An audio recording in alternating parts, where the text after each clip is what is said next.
Hey everyone, it's Evan here again. Today I'm going to be talking and sharing information about the beech tree, which makes up a very large portion of our forest here at the CSA.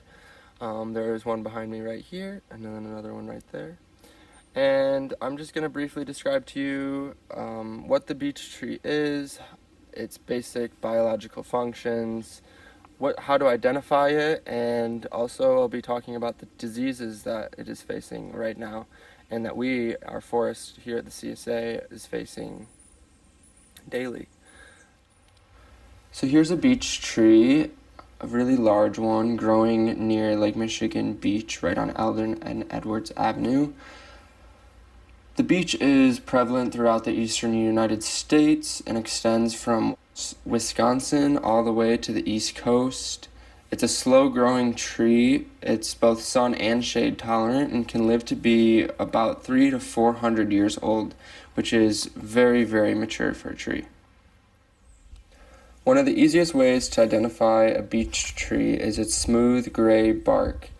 Here you can see one that is not affected by the beech bark disease and is looking really healthy and strong. While our forest here at the CSA is primarily beech and maple, beech trees have a tendency to grow much larger crowns, aka tops, than maples.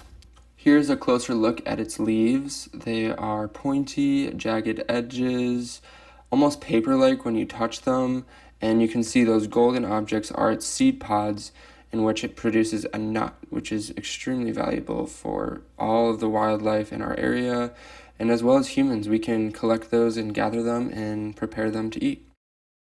So now to talk about the beech bark disease that is currently affecting our forests, and you can see it here in the white. Underneath that white waxy substance is a microscopic scale insect that does not have wings and only moves around through the wind, but when it latches onto a tree trunk, it buries into the bark and sucks the sap that's running up and down. Just a few won't damage the tree too bad, but as you can see here, this tree is completely overtaken by the tiny scale insect. The second and most deadly phase of this disease comes after the scale insect has left its wound in the bark. The open wound is a perfect spot for a fungus to come in and colonize. Often, what happens with the beech tree is that it is a deadly fungus, which kills the wood through invading its xylem layer, which blocks completely the flow of sap. This beech tree on the grounds of CSA has gone through all the stages of beech bark disease and is now dead. These mushrooms are continuing to infect the wounds on the bark, grow and decay the wood, which presents issues if there were to be a cottage nearby.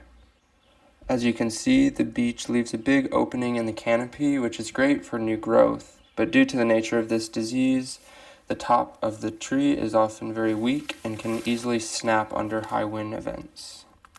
And here's another example of a infected beech tree that has snapped, except this one snapped much lower near its base, and it's just an example of the destruction that can come from this disease. Luckily, we have local experts that know how to deal with this issue and have treatment products for beech trees. Here we can see one that has been treated, and although it may be seeping sap out of its trunk, it is doing pretty healthy and has made it much farther along its life journey than if we had left it alone and not treated it. The CSA has about 100 trees we've been treating along the property, and the results from that treatment are amazing. We're so happy to have these arborists here on property helping our trees. In both treatment therapies, we have seen the bark increase its health. Some of them have lost the beech bark scale altogether and have continued to grow, fighting off the scale insect before it is able to invade and the mushrooms can colonize.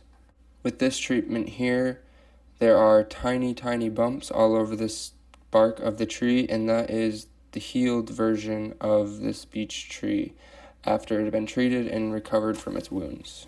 If you'd like to have your beech trees treated in the future, which we highly recommend, all of the information can be found on the Forest Care page on the Assembly's website. many years now into the treatment of our trees, and we've seen great results.